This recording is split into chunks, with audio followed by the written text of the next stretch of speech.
Thank you so much. Republic Bharat, आपने मुझे ये मौका दिया कि आज आप सबके बीच में आके दिल्ली की मुख्यमंत्री के नाते मैं अपनी बात रख सकूं और लिमिटलेस इंडिया इस विषय पे आपने जो ये कॉन्क्लेव यहाँ आयोजित किया है, दिल की गहराई से बधाई देती हूँ आपको और आए हुए सभी डेलीगेट्स को भी बधाई देती हूँ कि एक भारत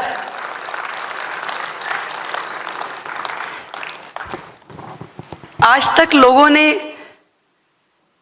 भारत को एक लायबिलिटी समझ के ट्रीट किया था। 2014 से पहले सपेरों का देश, विश्व के किसी भी कोने में जाते थे तो भारत के बारे में एक परसेप्शन था। सुनते हुए और बोलते हुए भी बुरा लगता है, ऐसे ऐसे शब्द लोग भारतीयों के बारे में इस्तेमाल करते थे। पर 2014 के बाद एक अलग ही अध्याय शुरू हुआ, डिफरेंट इरा, जिसमें माननीय नरेंद्र मोदी जी जो देश के प्रधानमंत्री बन के आए और जो चीजें देश के लिए लायबिलिटी थी वो एसेट बनना शुरू हो गई और बनती चली गई और आज भी बन रही है और भविष्य में उसके लिए और अधिक योजनाएं चल रही हैं। इतनी बड़ी पॉपुलेशन जिसको जापान ने अपनी एसेट की तरह यूज किया, जिसने चाइना ने यूज किया, पर भारत ने मोदी जी के आने के बाद इसे सोचा। लिमिटलेस इंडिया, ठीक टाइटल दिया आपने। इतना स्कोप है भारत में, इतने आयाम है कि आज पूरा विश्व भारत से जुड़ना चाहता है। भारत के साथ जुड़ के एक गर्व की अनुभूति करता है।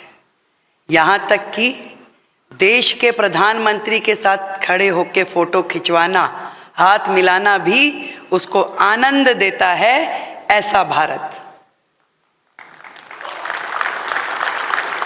और हर भारतीय 140 करोड़ का पॉपुलेशन जब अपने देश के लीडर को, देश के प्रधानमंत्री को विश्व के पटल पे सभी राजनेताओं की श्रृंखला में सबसे आगे खड़े हुए देखते हैं तो हर भारतीय का सीना चौड़ा हो जाता है, मैं ये कह सकती हूं।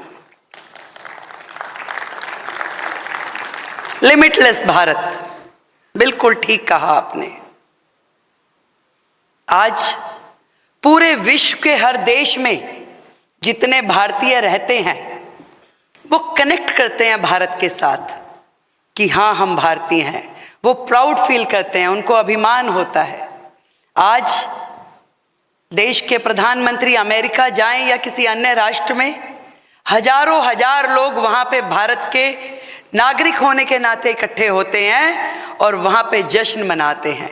ये है भारत की पहचान जो 2014 के बाद से बदली है। हर क्षेत्र में, एजुकेशन में, इंफ्रास्ट्रक्चर में, उद्योग जगत में, सुरक्षा में, हर जगह भारत ने एक नई ऊंचाई को छूना शुरू किया। आज हम अपना मैन्युफैक्चरिंग, हम अपना ट्रेड, हम अपने व्यापार, उद्योग, हर चीज में सेल्फ सफिशिएंट होते जा रहे हैं। जो चीजें कहीं हमें बाहर से मंगवानी पड़ती थी, इंपोर्ट करनी पड़ती थी, आज भारत पूरे विश्व में एक्सपोर्ट की दुनिया में सबसे आगे नंबर 1 खड़ा होकर काम करता है। यह है लिमिटलेस भारत।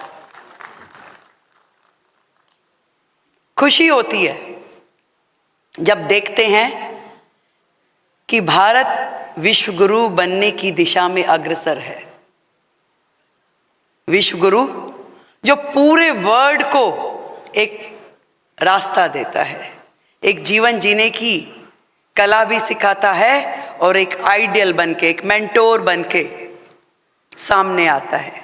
कोविड का वो समय हमने देखा जब पूरा का पूरा विश्व इस स्थिति में था कि उन्हें समझ में नहीं आ रहा था कि क्या करना है, कैसे करें, कैसे मेडिसिन बनेगा, कैसे ट्रीटमेंट होगा, कैसे अपने देश के लोगों का जीवन बचाएंगे। तब भारत था जिसने लीडरशिप दी, ना केवल वैक्सीन इजाद की बल्कि पूरे के पूरे विश्व में बाकी देशों की मदद करके यह दिखाया कि yes, India is a leader. Bharat आगे है और आगे चलता रहेगा। एक समय भारत के बारे में कहा जाता था कि मदद मांगने के लिए हाथ ऐसे रहता है। आज भारत का हाथ ऐसे है, देने वालों की कतार में है। ये हमारे भारत का लिमिनेट कैरेक्टर उभर के आया है। आज कहीं पूरे विश्व में कुछ भी घटना दुर्घटना होती है तो भारत पहला देश होता है जो उसकी मदद करने के लिए आगे आता है। ये हमारे भारत की सच्चाई है जो दिन प्रतिदिन एक एक सीढ़ी बढ़ते हुए आगे जा रहे हैं।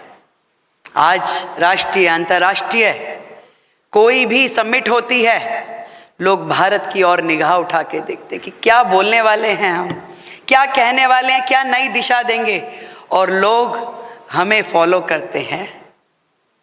और इस पूरे भारत में जहां हमारी संस्कृति, हमारी सभ्यता के साथ साथ अपनी आधुनिकता के भी हम बढ़ा रहे हैं, ये मोदी जी का नेतृत्व है।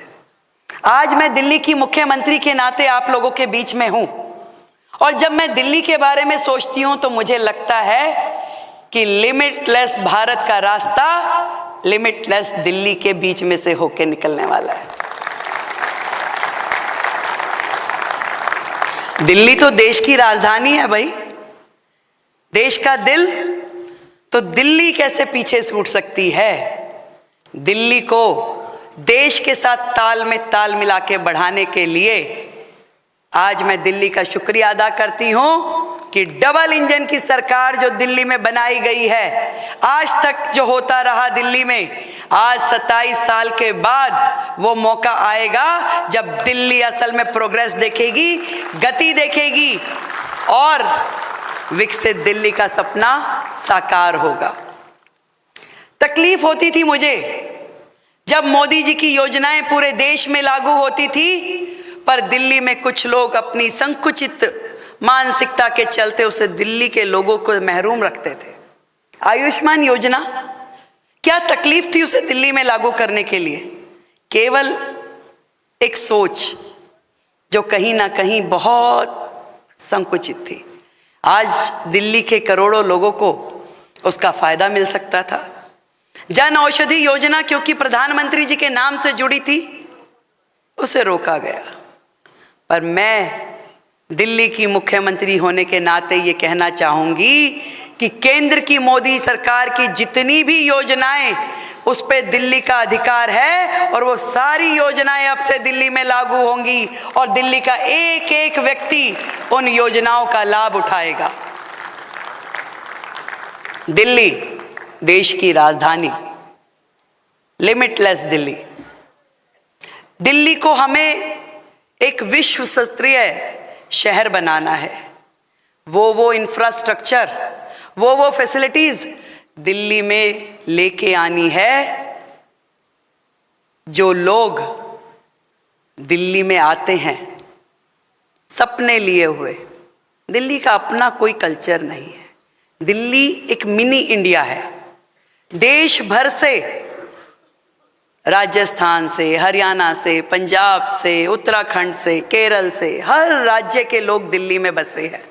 नॉर्थ ईस्ट से, गुजरात से, जम्मू कश्मीर से। और वो लोग जब अपने राज्य से चलते हैं और दिल्ली आते हैं, उनके मन में एक सपना होता है, कुछ कर गुजरना है, जीवन में कुछ करना है। बहुत मेहनत करते हैं, पर दिल्ली में जब उसे ईज ऑफ डूइंग बिजनेस नहीं मिलता था तो वो दुखी होते थे, परेशान होते थे, दौड़ जाते थे। आज आधी दिल्ली एनसीआर की ओर शिफ्ट होती जा रही थी। लोगों को लगता था कि यार इससे बेहतर तो हमें गुड़गांव में माहौल मिल रहा है, हमें नोएडा में, हमें फरीदाबाद में जाने से बेहतर है।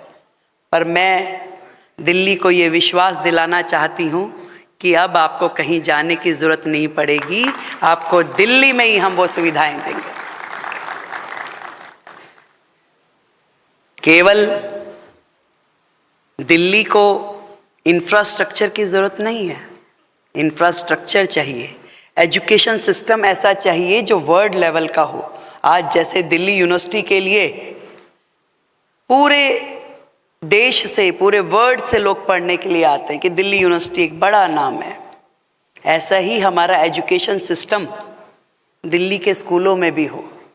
ऐसा ही हमारे हॉस्पिटल्स दिल्ली में हो जहां देश भर के लोग इलाज करने आए। खाली एम्स क्यों हो, हर अस्पताल का वही इंफ्रास्ट्रक्चर क्यों ना हो, हर अस्पताल में वही फैसिलिटीज क्यों ना हो। आज मैं सोचती हूं कि दिल्ली में केवल हमें सांस्कृतिक टूरिज्म नहीं बल्कि एजुकेशन टूरिज्म, बल्कि मेडिकल टूरिज्म को भी बढ़ाने के लिए बहुत सारे काम करने हैं और वो किए जाएंगे ताकि दिल्ली देश की राजधानी में जब कोई आए तो उसके लिए बहुत सारे आने के कारण हो। मैं दिल्ली की जनता को कहना चाहती हूं कि इस लिमिटलेस दिल्ली में आप सबके लिए जगह है, काम करने के लिए, रहने के लिए, शिक्षा के लिए, आगे बढ़ने के लिए और अपने सपने साकार करने के लिए। और आप सब लोग आने वाले समय में इसे देखेंगे। डबल इंजन की सरकार का फायदा क्या होता है ये आपको आने वाले समय में दिखाई देगा।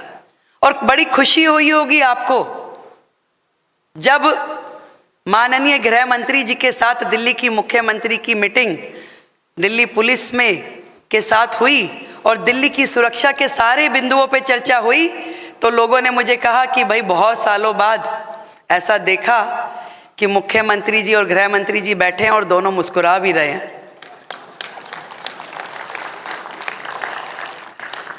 चिंता है उन्हें दिल्ली की। तुरंत उन्होंने कहा कि भाई दिल्ली की सुरक्षा के लिए क्या क्या काम होने चाहिए। एक डिटेल प्रेजेंटेशन के साथ में दिल्ली कमिश्नर को बुलाया गया, एक एक बिंदु पे चर्चा हुई। महिलाओं की सुरक्षा, जो हमारी दिल्ली में कहीं ना कहीं हादसे हो जाते हैं, गैंगवार हो जाती है कहीं, उन पे चर्चा, कहीं ना कहीं घुसपैठ पे, कहीं ना कहीं हर तंत्र पे जहां जहां पे भी दिल्ली को नुकसान होता है हर बिंदु पे डिटेल डिस्कशन हुई। काम करना चाहती थी पहले भी केंद्र की सरकार और करती रही है। आज इतना बड़ा इंफ्रास्ट्रक्चर जो क्रिएट हुआ है, इतने हाईवेज जो बने हैं, आज इतने कॉरिडोर जो बने हैं, वो केंद्र सरकार की ही तो देन है कि लाखों करोड़ रुपए दिल्ली पे खर्च कर दिए गए। ये नहीं सोचा कि कौन सरकार बैठी है और उससे हमारे क्या संबंध है या वो हर बात पे क्या बोलते हैं। केवल दिल्ली की डेवलपमेंट को सोचते हुए केंद्र सरकार ने हर वो काम किया जो दिल्ली के लिए जरूरी था। आज दिल्ली यूनिवर्सिटी में 2 नए कॉरिडोर्स खोले गए, वेस्टर्न और ईस्टर्न। दोनों नए कॉरिडोर्स में हजारों बच्चे पढ़ पाएंगे। आज ये भारत मंडपम जैसी इतनी बड़ी विशाल बिल्डिंग बनना कोई पिछली सरकारों का काम नहीं था। वो तो 70 साल से उसी पार्लियामेंट में बैठ रहे थे और जब नई पार्लियामेंट बनाने की बात आई तो कहा कि भाई काहे को पैसे खर्च कर रहे हो। अंग्रेजों की गुलामी के वो सारी के सारे बोरे लिए हुए कंधों पे चल रहे थे। आज भी औरंगजेब रोड, आज भी मुगल गार्डन, आज भी वही संसद भवन, आज भी वही जेलें चल रही थी। क्या कभी उनके दिमाग में नहीं आया कि इससे बढ़कर आगे कुछ और भी हो सकता है? लिमिटलेस इंडिया ये है कि इसके आगे भी बहुत कुछ है करने के लिए। इतना बड़ा विजन कोई सोच सकता था कि मोबाइल जो है ये हर हाथ की बात हो जाएगी, कि आज सब्जी वाला भी, रिक्शा वाला भी, काम वाली भी मोबाइल लेगी और वो भी स्मार्टफोन अपनी जेब में रखती कि ये वाला नहीं, अच्छे वाला लेना है। उसकी हर एप्लीकेशन को वो यूज करते हैं। किसकी देन है भाई? लिमिटलेस इंडिया जो आपका विजन है।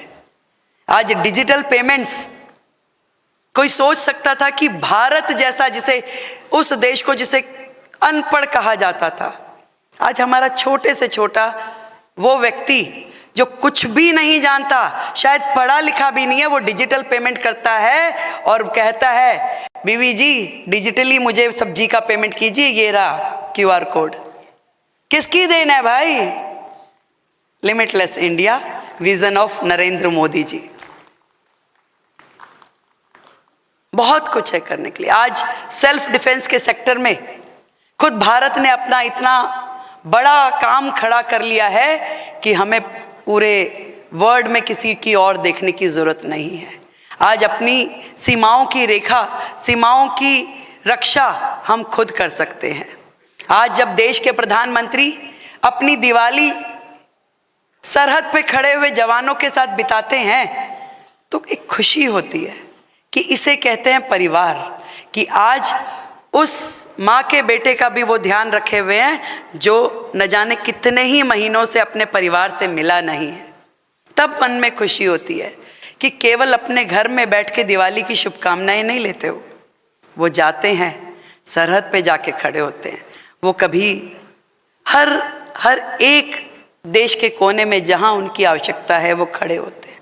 एक पूरा का पूरा समग्र विकास आपकी नॉर्थ ईस्ट की उस कोने से शुरू करके आपके साउथ के आखिरी छोर तक डेवलपमेंट कैसे हो, ये उनकी चिंता का विषय है। बड़ा नज़दीक से मैंने उन्हें काम करते हुए देखा है। जब मैं उनसे मिली आदरणीय प्रधानमंत्री जी से, मैं कहा जी आपने वो कर दिखाया जो दुनिया केवल बातों में रखती है। किस पार्टी ने या किस नेता ने वुमेन रिजर्वेशन के ऊपर सच में काम किया था? सालों से ये बिल चल रहा था, हर पार्लियामेंट में लगता था, फट जाता था। बड़े बड़े नेता जो बातें करते थे भाषण के बिंदुओं की, वो उस बिल को फाड़ करके फेंक देते थे गलियारे में। कोई पूछने वाला नहीं था कि भाई तुम इतना महिला अधिकारों की बात करते हो, जब ये बिल पार्लियामेंट में आता है तो क्यों चुप कर जाते हो? कोई पार्टी नहीं बोली थी। तब केवल मात्र भारतीय जनता पार्टी, नरेंद्र मोदी वो नेता थे जिन्होंने वुमेन लेड गवर्नमेंट की बात करी, और सिंबॉलिक बात नहीं करी जी कि जी सिंबॉलिकली दे दिया जी, हाँ भी एक विभाग दे दिया, दूसरा विभाग दे दिया। बड़े बड़े विभाग महिलाओं को दिए गए। मुझे खुशी है कि आज देश की फाइनेंस मिनिस्टर यदि निर्मला सीतारमण है तो दिल्ली की फाइनेंस मिनिस्टर रेखा गुप्ता है। सिंबॉलिक नहीं, दिखाने मात्र के लिए नहीं, इसे मैं कहूंगी लिमिटलेस इंडिया, जहां आपका एक विजन बढ़ जाए। पहले बात होती थी केवल बेटी बचाओ, फिर हमने कहा बेटी पढ़ाओ, और अब कह रहे हैं बेटी बढ़ाओ।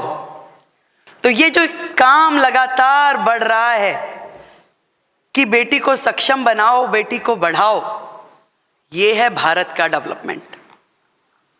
और इस डेवलपमेंट को हम सबको मिलके और आगे लेके जाना है, और आगे छोड़ देना है कहीं आपस के विवादों को।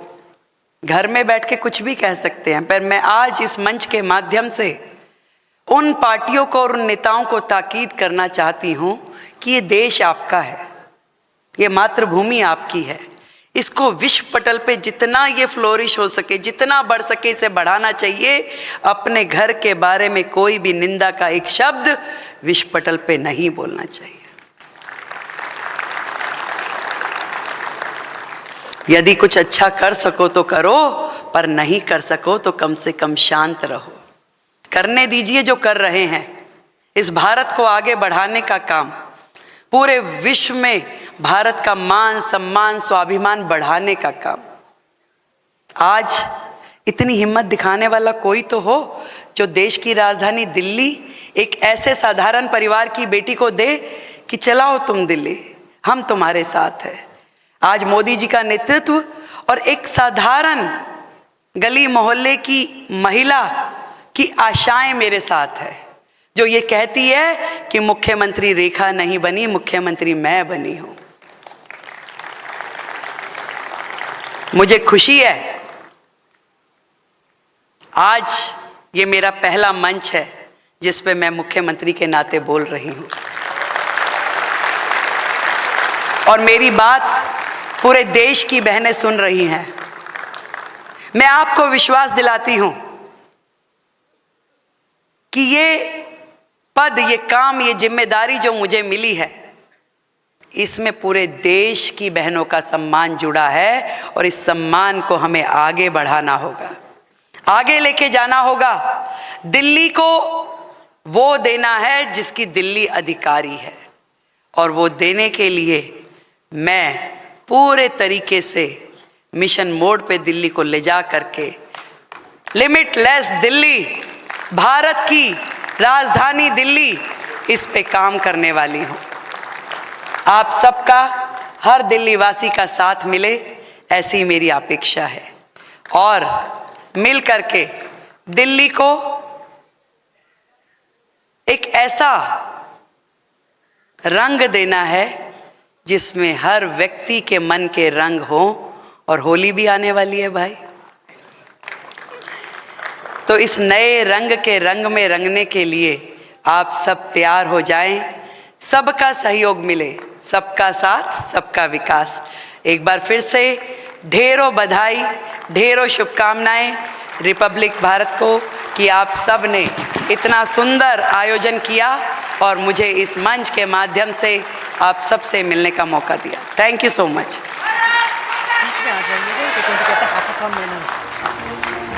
Thank you so much. Ladies and gentlemen, a round of applause for the Honorable Chief Minister, Rekha Gupta. May I request Arnab Goswami, the Editor-in-Chief of Republic Media Network, to please join her up on stage as we invite our young hackathon winners. We begin in the category of sustainability and environment, social entrepreneurship. The young teen Geetika Suri for her visionary innovation, a cutting-edge prototype that creates a well-insulated and self-regulating environment for stored crops.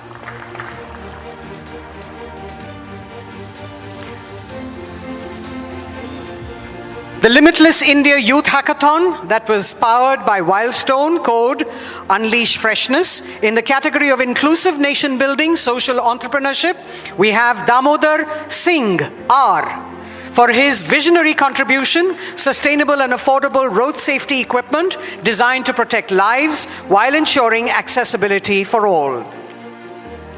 And in the category of equity and empowerment, social entrepreneurship, we have Tushar Ahir for his visionary initiative to empower rural women through structured training in premium handmade macrame craftsmanship. Those were our hackathon winners, being congratulated by the Honorable Chief Minister of Delhi, Srimati Rekha Gupta. Thank you very much. Thank you, ma'am, for coming here and for inspiring all Delhiites to do better. Ladies and gentlemen, please remain in your seats. Allow the Home Minister,